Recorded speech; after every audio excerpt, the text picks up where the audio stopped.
So welcome everybody. Our plan for today is I'll give you a little bit of a Beyond Barnard overview. You'll have some time to introduce and chat with each other for a few moments. And then we'll talk about an approach to career transition, starting with a look inward and then a look outward, and then take some questions and answers and give you some resources. So that is our plan. So for those of you who are unfamiliar, Beyond Barnard provides lifelong support, highlighted in yellow, for students and graduates as they define, pursue, and achieve success in their careers and communities. So if any of you have ever worked on a mission statement, that's our mission statement. It took us a while to put together, but we stuck with it for 5 years, so we like it pretty well. So our other tagline is, I guess it's kind of hidden, is your path. Oops, sorry, let me go back. Is your path your purpose? And you see some pictures. And this is my favorite stat that we share every year. Speaking of pathways, this idea that there is a traditional Barnard pathway, if any of you hold that or have heard that, is truly a myth, and therefore there are no non-traditional pathways either, because there's no one typical path. So this is we do a first destination survey every year of the graduating class. This is the stats from the class of 22.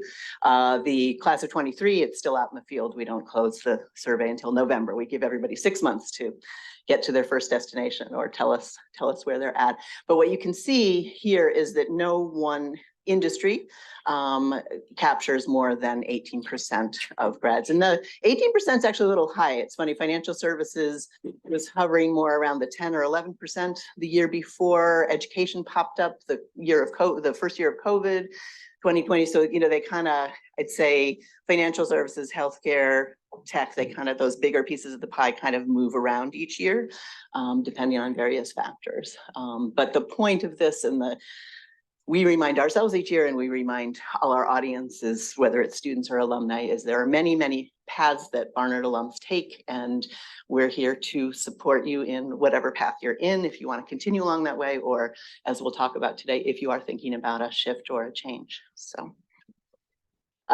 just a little bit more description of what we do. We have 3 teams. We have advising and programs. Jody just mentioned that. And we do cover, it just says careers, but that's the whole panoply of everything from resumes and cover letters to negotiating salaries to anything that's kind of involved in those career skills, career advice. But we also, when Beyond Barnard was formed, brought graduate and professional school, which used to kind of be spread out between the dean's office and faculty and us, and brought it under one roof. So that includes pre-law, pre-health, and any other graduate school programs. We also brought the advising for competitive fellowships, your Fulbrights and Rhodes and the thousands of others that are out there. And then we also do a tremendous amount of mentoring and facilitating mentoring, both alum to student and alum to alum. Our partnerships and employer relations team, these are the folks that handle all of the job postings and the employers coming on campus and recruiting, but they also do industry focus series, but they're sort of our liaison, our bridge to the world of employment. And then finally, we have a communications and operations team, which does a lot, getting the word out there to both students and alum.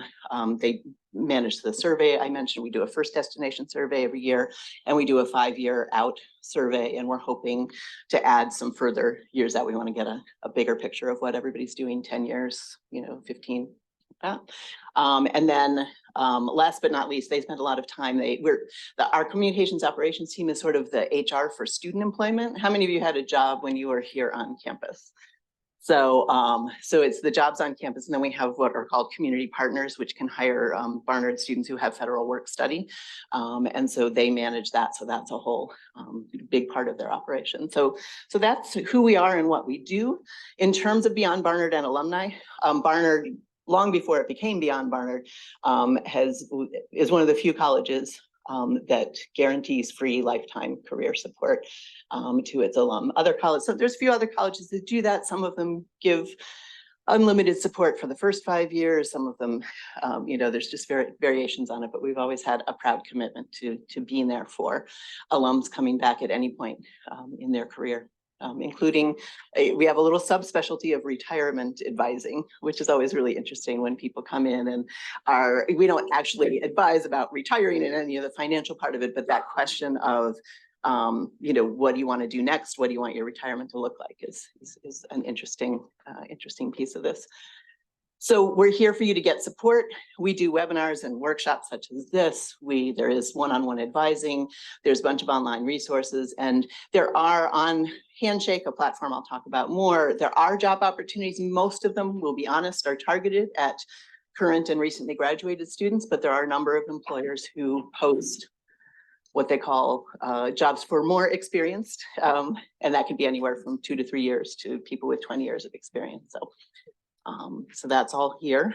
And in terms of alums giving back, we get a constant stream, both by us inviting and you just, coming to us saying, what can we do? What can we do? We want to connect. We want to help out Barnard. We want to help out Barnard students. So we have mentoring programs. We have career insight panels, which are sometimes organized around a major, which is always fun. Like what can you do with a history major like I had, or any particular thing. We launched something new this year called Alumni Ambassadors, working with our colleagues in Alumni Relations and Development, where we've been identifying employers and graduate schools where there's a high concentration of Barnard alums and connecting with them to help connect people, Barnard alums working there, but also connect students who might be interested in that sector or that particular company. And you can always come onto Handshake as an employer or have your organization come on and post job and internship opportunities. Most of the give back opportunities, if you keep an eye on your email, we send out I guess we call it the call for volunteers, usually late July, early August, which basically outlines all these different ways you can get involved, and you're welcome to click and sort of follow the directions on any of that. We can't guarantee that we use everybody, but we always get a really nice turnout of people and try and tap into as many people as possible. So that gives you just a little bit of context about who we are and what we do. I want to give you a chance to talk to each other for a few moments. So we're talking about career transitions today, and I'm assuming since you made it here at 9 o'clock on a Friday morning that you're actually thinking at least a little about a career transition. How many of you have said out loud to anybody that you are in fact thinking of making a change? Good. Okay. And a couple who haven't. So I'm going to give you a script for the first part of the introductions. It's a variation of a script we teach our seniors to sort of help them in networking situations, both formal and informal. It's just sort of an easy script that sort of gives a sense of what you're interested in, but also a sense of flexibility. And so, so I'm going to give you a script to get you started. And if it feels awkward the first time, you can sort of go back and forth with it. And then a few minutes just to talk to each other in pair, in your pair. So try and pair up with somebody that you don't know. I think there's a couple people who reunited, but just grab somebody. And here's the script. Your name, graduated from Barnard in what year and what your major was. And then because we're talking about transitions, talk about your current or most recent work, but I'm thinking about a change too, and then come up with 2 things. They could be very closely related or they could be polar opposites. Either one is kind of interesting. So just practice that back and forth a couple times so it feels comfortable, and then take a few more minutes to talk a little bit more about what you're thinking about and what transition you might be looking to make. Okay.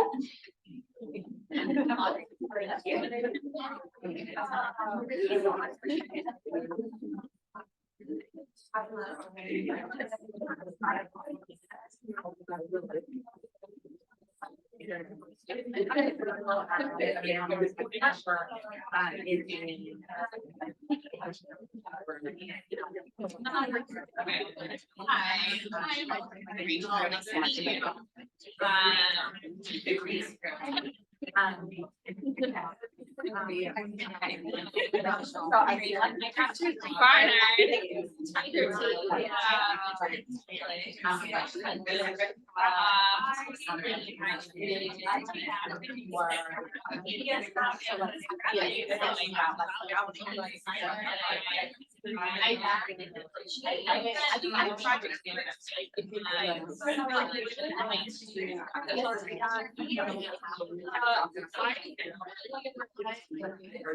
hey, no,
probably wondered why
Okay, we'll get started again in just a minute.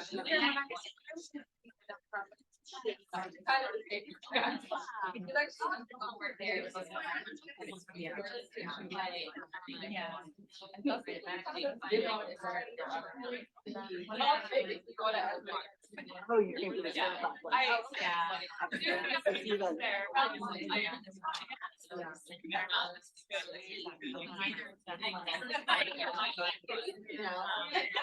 Okay, I'm going to interrupt and get back to the presentation. This is always the danger of letting alumni talk to each other because they don't want to stop.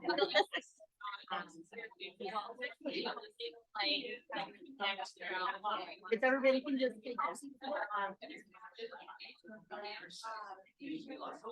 Feel free to continue the conversation later. I hate to interrupt. All right, well, it sounds like people had good conversations and plenty to say about what they're thinking of doing. So keep that in mind as we head into the next section. I want to talk a little bit about how to approach your career transition.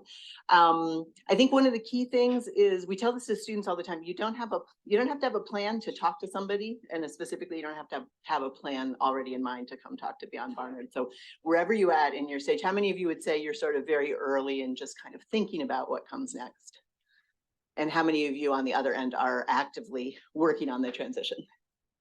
Excellent. So we're happy to talk to you at any point if it's helpful, but I'll also give you ideas for what else you can be doing. So so there's no one way to do this, but a way we've sort of evolved over the years in working with especially alumni in this is this is misnumbered. Step one is to know yourself. So it's sort of a simple career transition is often about looking inward. And then what should say number two is looking outward, right? So the idea as you look into yourself is you're trying to, think back and sort of figure out what possibilities are for you. But then once you're feeling pretty okay with that, or at least you've named some possibilities, then to look outward and research the workforce and careers. The idea, at that point, you want to start making your ideas a little bit more real and start thinking about the feasibility of how you might go about the transition.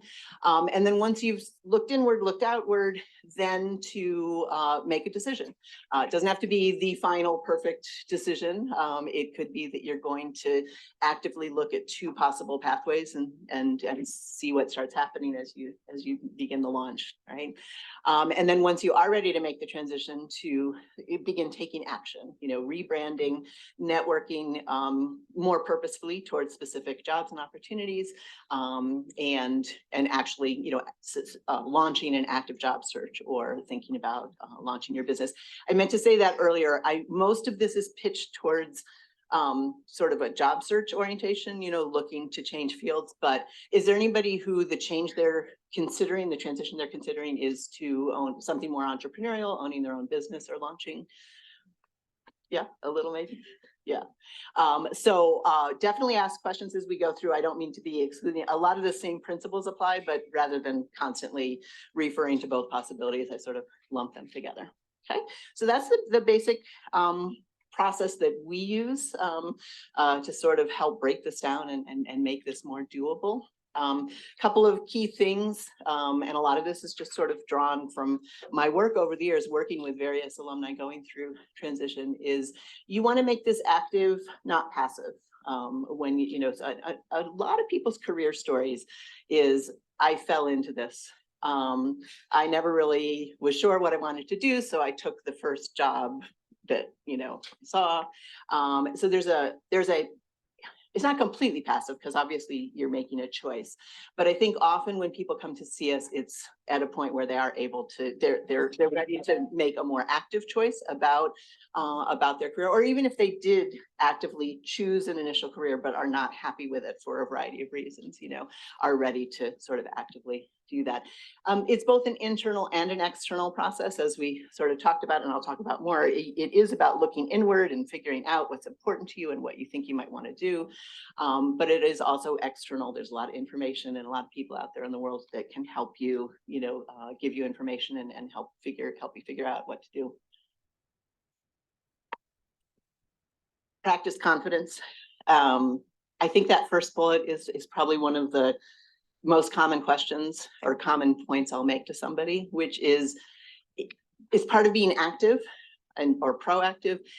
Try and come at this from a place of you're deciding where you want to bring your skills and experience, as opposed to a very common framework, which is how can I get someone to hire me, or how can I get someone to back my business? Or it's an internal sort of shift of saying, look, I have all these skills, all these experiences, all this knowledge. Where do I want to bring it? Right now, it's not that you're going to say that out loud and arrogantly waltz in somewhere and say, hire me, but it's more of an internal thought process to make sure that you are looking at it from a positive point of view, which is that you have something to bring to the table. And even though it can feel daunting to figure out how to bring it to the new place, the new field, a new role, it's definitely, you can make it happen. Part of that external thing that I talked about is assessing what the new role, organization, or field, what do they need that you can bring to it. And then, of course, the parenthetical part is really important. You can acquire. So you may figure out in your exploration that there's no way you're going to be able to transition into a particular field unless it becomes very clear you're going to have a certain skill set that you don't have, or that's perhaps underdeveloped, but you can acquire that. And part of what you're trying to figure out is, how do I acquire that? Can it only be done by going to graduate school and getting a degree? Are there places that will hire and train me? Are there other easy ways to pick up the skills I'm looking for? So, and then you want to also make use of resources and support. It doesn't just have to be us, but as I've made it clear, we are here. We're here for alumni, and we're here to talk to you about it at any point in the process. So a couple of questions to think about as you're looking at your transition is, are you looking to make sort of a career shift or a more significant change? And part of that rests on some of these questions. And this is something we very often would do in what we call a career exploration or a career transition appointment, which is to ask some of these questions. Just some simple, taking some time either individually or in conversation with another person. What do you enjoy the most? What do you enjoy the least? And just being really honest and really granular about it. Think about your day. When are you happy and productive, and when are you taking a big sigh and kind of putting your head down and just kind of doing the grind? And it's not that there's anything wrong with the grind part of it. Every job has part of it, as part of that, but we're looking at sort of proportions. And then there's sort of the separate question, which is, what are you best at and worst at? Sometimes we end up being really good at the things that we don't really enjoy. And one of the realities is, the better you are at something, the more it tends to get handed to you. So again, one thing that can very often happen to people is that their days and weeks and months end up spending a majority on time at something that they're good at, and it might be valuable to their team and their organization, but you don't actually enjoy it that much, right? And then another way of sort of answering the same question is to look at your job or your current occupation or your various gigs, and what would you add or take away from your current or past work to make it better? And then a sort of logical question from there is, could you add that or take it away? Could you stay where you are, but change your role, move to a different role that might give you some of those things, as opposed to making a complete shift? And sometimes it's a 2 or 3 step process where you make some shifts in what you're currently doing to start building up some of the skills you need, and then you make the bigger move a little bit further down the road. And you can definitely talk, depending on your relationships and the atmosphere at your job, you can talk with colleagues and managers. It doesn't have to be in the context of, hey, I'm thinking of making a change, which we don't always want to advertise to the people we work with. But start getting a larger sense of, where you are now. What's the potential for growth, right? Where do they see the field going? Where do they think opportunities will be in the future? Et cetera, et cetera. So, use some of the expertise of the people around you to, again, be taking sort of a broader look at where you are and what you're doing currently, and where there might be avenues for, greater satisfaction, either while you plan your larger transition, or maybe that will be the transition in and of itself. Okay. All right. So let's talk a little bit about this inner work, the looking inward first stage. Just want to keep track of the time here. So you want to make, I know it's kind of blocked by the visual, but the headline says you want to make a change to what? All right. And so there's a couple of it's sort of there's an open-ended way of doing this, and then a little bit, an informal way and more formal. Exploratory questions are probably the heart of what we'll do when we're working with you on a career transition, but you also can do this on your own. I once had a young alum, I think she was only a couple years out and really unhappy. And I sent her some exploratory questions in typical Barnard fashion. She answered I think I sent her 8 of them, and she wrote complete, beautifully thought out answers to all 8 of the questions. And so then she'd already done a lot of the heavy lifting. So then the advising appointment was more talking about, some of what she'd written. If you're more of an introvert and you process by writing, definitely encourage you to think about exploring some of these questions in writing. But if you are more of a talker, more of an extrovert, grab somebody, a friend or an advisor, a former colleague, anybody that think would be a good person to talk to. And then obviously, you can also explore these questions with us at Beyond Barnard or a private career coach, but it can be helpful to sort of answer questions, and I'll share some of them in a moment. And then on the other end, you have formal assessments, and there's different areas that career assessments look at, but the basic 4 are to look to take an assessment that helps identify what your strongest interests are, and then looking at your personality and how that might match up with various roles and fields. Skills assessments, that could be a literal skills assessment, or the one I'm going to talk about that's a little bit approached in a slightly different way, and then values, what's important to you. So there's a variety of assessments, and I'll tell you a little bit about each of those 4 areas in a moment. But first, I wanted to share some of the exploratory questions. I don't want to, we won't pause a long time on these. Sometimes we have time to stop, but, and we will send, Lucy, we'll be able to send a copy of this to everybody. But I also see some people are taking pictures, but take a look. There's 3 on each slide. Just think for a second, your answer to one of them.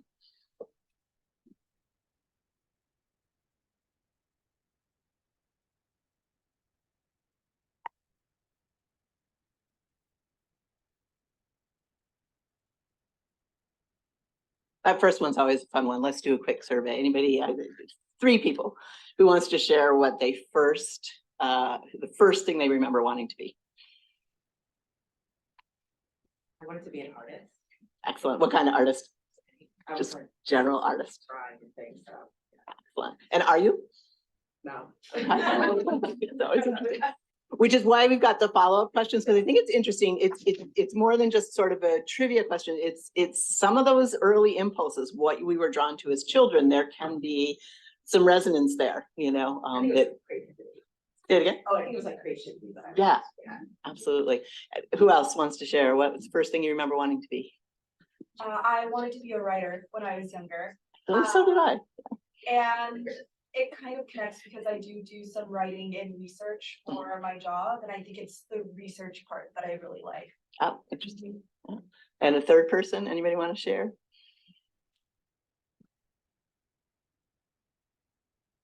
Either you didn't have something or you didn't want to admit it. I'm embarrassed to sit here with my friend who actually does this. But I journal. Oh, I didn't know that.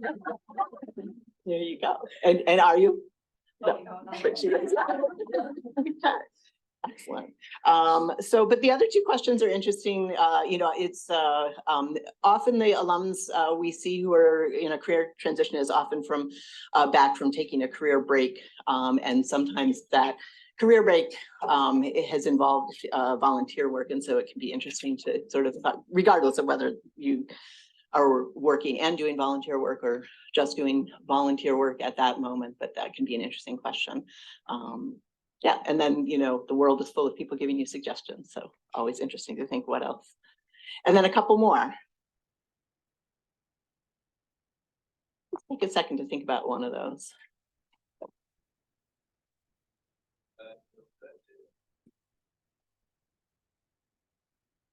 We went through, I started career advising around 2012, which was, I think, around the height of the popularity of CSI. So we had the rash of students coming in wanting to be forensic scientists. And it was a really, some of them may have ended up doing that. I know at least one who didn't end up doing that, but it's an interesting question, like, why is it appealing? And then doing that research to find out how does the, sort of reality measure up to the depiction of it. So, and I always find that last one very compelling to ask people is, I'll sort of try and, it sometimes takes a while for people to confess that one thing they're thinking about that seems really out there to them. But if you can, sort of articulate that and then think a little bit about why you're so hesitant, and it doesn't mean you're going to magically do that, but it's just an interesting possibility. So this is the sort of more open-ended part of career exploration. But I think these questions are helpful, and there's plenty more out there. All you have to do is Google, career exploration questions. But I think the exercise of either writing this through or talking this through or both can be really helpful to help clarify some of what you're thinking. There is a tendency to have negative thoughts, not always, but we're all pretty good at this. So you want to be aware of that. In advising, it's super clear, like people will literally do this in the same sentence.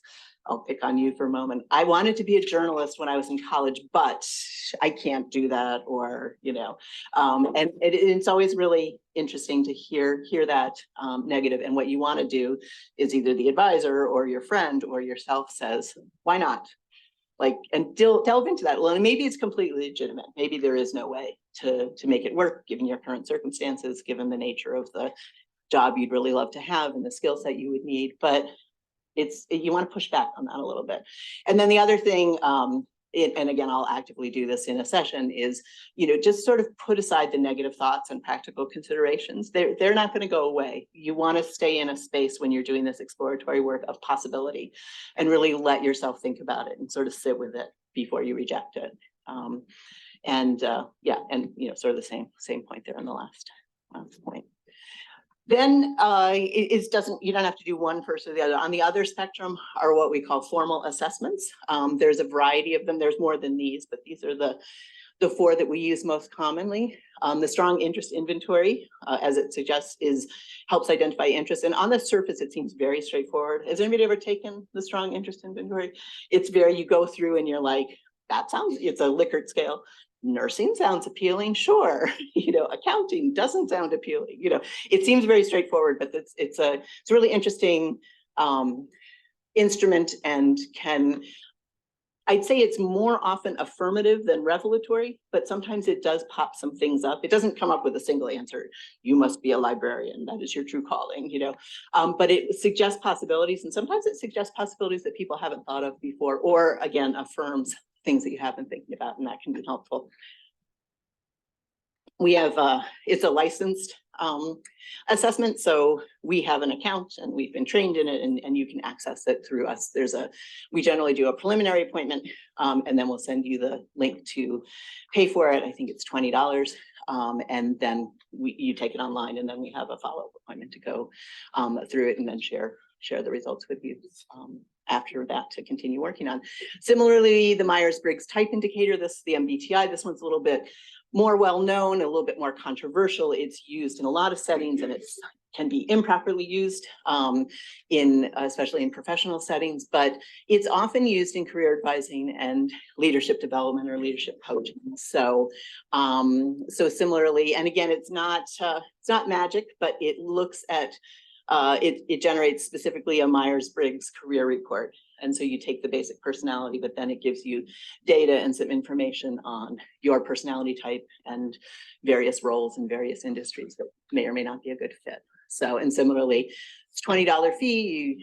It can be part of the same. You don't have to do each one separately. We can have a general pre-assessment conversation, and then you take the assessments, and then we go through the results. The skills assessment and values assessment. There's a lot out there. If you just type that, again, Google it, you'll find some free ones. We particularly like the Nodell motivated skill sort. There's literally cards, like physical cards that you can sort for both the values and the skills assessments, but there's also an online version of it. There's also, I think, Yeah, there's a small fee. I think it's $12. You pay that directly. You get the results directly, and then you just share them back with us if you're interested in us helping you go through that. So, so again, you don't need to do all 4 of them. You could do 1 or 2 or more. And the idea is to delve in, so for instance, on the skills assessments, I alluded before about, you often end up in your work doing things that you're good at but don't necessarily enjoy. This particular skills assessment gets at what they call motivated skills, which is you both enjoy it and you're good at it. And so they bring you energy, and it helps sort of sift through and try and identify some of those key things that you really enjoy doing, and then figure out how you can incorporate more of that into your work. And then values assessments are very often just sort of a ranking process, either in subsets or overall, to clarify what's most least important to you. And this can range anything from personal to practical to existential, and just as an example, we've got a couple of those to do here. So again, we don't have time to break into groups on this, but take a second, if you've got paper, jot. I'm just going to give you 3 examples and just rank the three qualities, 1, 2, and 3 for each one. So first up,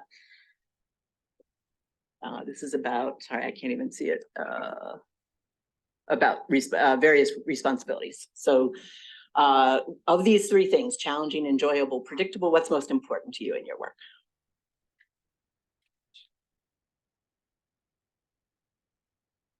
There are no right or wrong answers.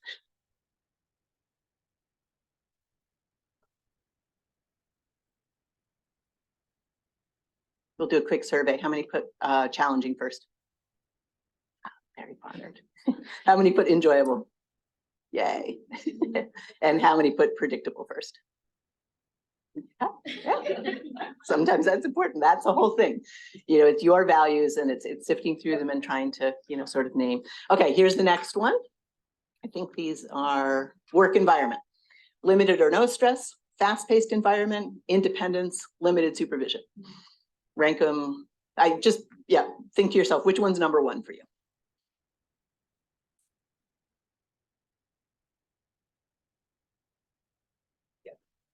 Do a quick survey. How many said limited or no stress? Okay. Fast-paced environment.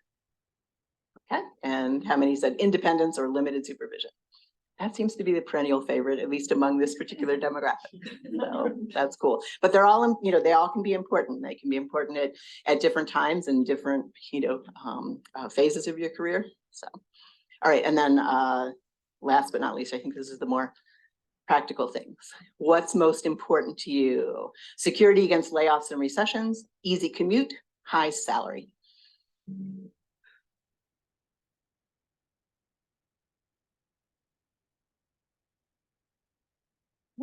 How many of you put security against layoffs and recessions, number 1? Okay. And how many of you put easy commute, number 1? I think that's definitely changed with the turn to more remote work. That's less of an issue than it was. High salary? Excellent. Sometimes people have trouble with that one. Let's raise our hands up high. Students in particular are often very shy about saying that out loud, that salary is important to them. Because we attach, there's value judgments to that, both internal and external. But if it's important to you, it's important to you, and it's good to articulate that and good to think about it. So, this is just an example of how these kinds of assessments, in particular values, work. They just have, all of them are sort of different variations on this. There's one, the Nodell one in particular is interesting because they give you categories and you're only allowed to have certain, so you have to pick the 4 highest out of this pool of like 30 values. And so you end up, when you do it, you end up kind of dragging things back and forth and being like, no, that's not really the most, and you have to make sort of hard choices. And again, it's not magic, and it's not going to dictate exactly what you want to do, but it's that process of sort of sifting through what's important to you in various degrees. Okay. All right, so basically this internal process, by the end of it, whether it takes a long time or a short time, you're looking at your possible pathways, possible things you're going to change to in terms of personality, thinking about in terms of personality, your interests, your skills, and your values. And if you think about those 4 things, it should start to give you a pretty good picture of what might work for you. Okay. So then we want to look a little outward. And this is a little formula. It's not the only way of doing this, but this is a little formula of how you can start to explore what's out there, especially for those of you who are sort of early in the stages and haven't really decided on a particular thing and are really kind of throwing the doors open. There's a resource called ONET Online. You can really start anywhere, but I think ONET Online is interesting. It's a Department of Labor website, and basically you can type in any title or occupation, and it will give you this very detailed summary of it. Everything from what education you need, what skill set you need, what the nature of the work, and it breaks it down. If you don't get the exact title, they give you a list of related titles, which actually can be interesting in and of itself, because so you might go in and type project manager, and instead of having an overall an overview of something so broad, they'll break it down, and so it's fun it's easy to get overwhelmed by all the information, but what I generally coach people to do is to set a timer for like about 20 minutes and just let yourself wander around in there and click on anything that looks interesting. Don't worry about taking notes. But it's one of these things where you can uncover things you haven't necessarily thought about before. And then it also links to resources like salary finders and training programs and things like that. So it's an interesting resource. From there, if you've jotted down a couple titles that sound interesting or variations on titles, you can go to LinkedIn, not to the jobs part yet necessarily, but to the LinkedIn profiles and search for people with those titles. You could search for Barnard alumni who have those titles and potentially reach out to them. But the idea here is to start getting a sense of what those titles mean, and you can look at people's profiles. How did they get there? Do they have degrees? Do they have skills, etc.? And so again, you're just kind of trying to gather information and get a sense of what's out there and what you might need to be able to do that. And then the most specific is to go to actual job sites, whether it's LinkedIn Jobs or Indeed, some of the bigger ones or more niche ones, and look up these titles that you've been thinking about. And look at, sort of they're the most up to the minute, what are hiring managers actually looking for people to have for this. And sometimes it'll be very specific and you'll start to get a real sense like, oh, to be this, I have to have all these things. Sometimes what you learn from it is that particular title means lots of different things to lots of different people. And so you're sort of, gathering up that information. But this is just one way of kind of, exploring and looking what's out there. And then the other big way of exploring is to get out there and talk to people. So networking. And so these are just a bunch of suggestions of where you can find people to talk to. The idea is that you're networking, not necessarily, in the way we often think of it, to, keep continuing on your same path and looking for other opportunities, but to start networking with people in areas that, are different from you. And, the Barnard network can be really helpful here in that having that Barnard connection often makes it easier. Sometimes it's hard to approach people in a completely different field and say, I want to talk about, what you do, but having that Barnard connection can often be helpful. So there's a number of ways to connect. You can definitely, if you're looking to make a move within your field or outside of your field, and then just don't discount your social circle, people that aren't necessarily in your profession. But there's a lot of people out there who, connect to various other people and who, so adding people to your LinkedIn, not just people you worked with or formerly worked with, but other people that that do things very different from you. You never know, what connections you might. Yeah, okay. Good. Okay. What you often are headed towards, it's formally called an informational interview. You can just call it coffee. But the idea is, a lot of what I've been talking about is exploring online, but it is really helpful to actually talk to people, whether it's, in person or on Zoom or on the phone. And this is just a general formula for informational interviews. Generally, general advice is to talk about them first. Most people, even shy people, like to talk about themselves. And it also gives the sort of tactical thing here is that it gives you a sense of where they're coming from, and it helps shape the questions you then want to ask that are more specific to your situation. So with that, then you want to shift over to you, talk about what you're looking it's always good to ask them advice on some specifics. One of the sort of most basic but important questions is, given what you're interested in, what titles are you looking at? If you were to work for their organization, who's doing the kind of work you want to do? Certainly conversation about salary ranges, if you're comfortable, is really helpful to get from other people. People really vary. Sometimes you're going to hit on what I call connectors, people who just love to connect to other people, and they might right away say, oh, you should talk to this person. And if they say you should talk to that person, say yes, and try and follow up on that. But if they don't offer that, it's fine to ask yourself, and say, specifically, who else should I be talking to? What companies or organizations should I be looking at? All right, so let's talk. We've got just a few minutes left. I'll wrap up in 2 minutes, about 5 minutes for questions and answers. So next steps, just practical. So our main platform for setting up appointments is Handshake. How many of you are already familiar? Excellent. All right. So when did we convert to Handshake? It's been a good 6 or 7 years. So if you're a recent alum, you would have had it as a student, but a lot of alums have also used it. We offer at the moment virtual appointments. You can still do phone appointments. You just need to put that in. You just pick virtual and then I'll put it in the notes. But if you run into any snags, sometimes you might have forgotten your password or your old Handshake is under a different email that's not active.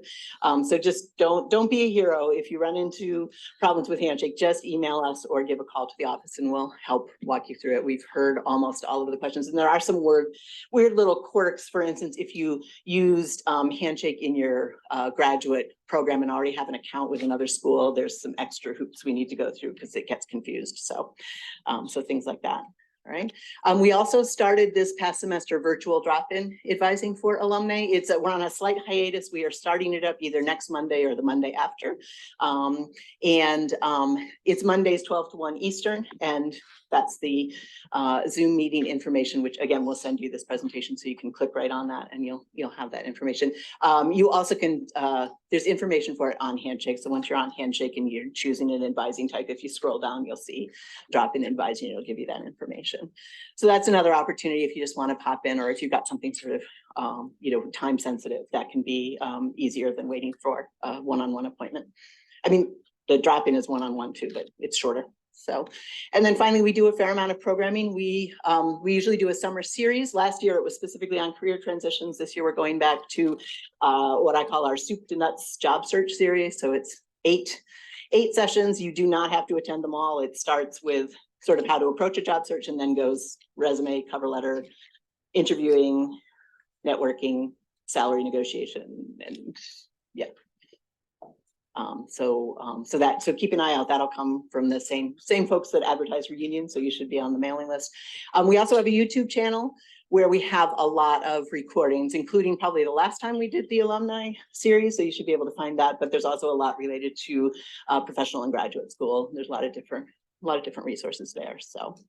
And then lastly, we're having an open house from 10 to 11 just across the street in Elliott Hall, 2nd floor. Anybody live in Elliott Hall? When they were a student, it was mostly transfer students, I think. Were you a transfer student? No. Oh, okay, interesting. So we're on the 2nd floor, so come by. We're happy to chat further. So, all right, so let me give a chance for a few minutes for Q&A. Anybody have any questions? Thoughts, advice? Yes. I guess you mentioned something about getting email. I would love to have students, volunteer and spend time with, where I work and. Oh, excellent. And I guess you had said that there were emails coming out in July and August.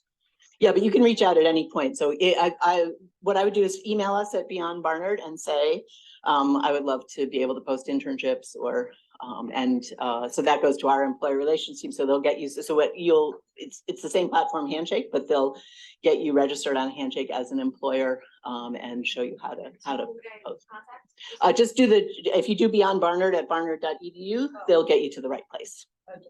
So yeah, and same thing if you're interested in mentoring, you don't have to wait for our official email to go out in July and August. You can reach out, let us know what you're interested in, we'll get you connected. So, other questions? Well, thank you all. I'm sorry we didn't have more time to be able to do some group exercises and share out a little bit more, but hopefully gave you a little preview of the process we use to sort of help people work through a career transition. If it's not for you, you can come talk to us. However you're approaching it, we're here to talk through and give you ideas and give you, additional resources. And good luck with everybody as you think about your next move.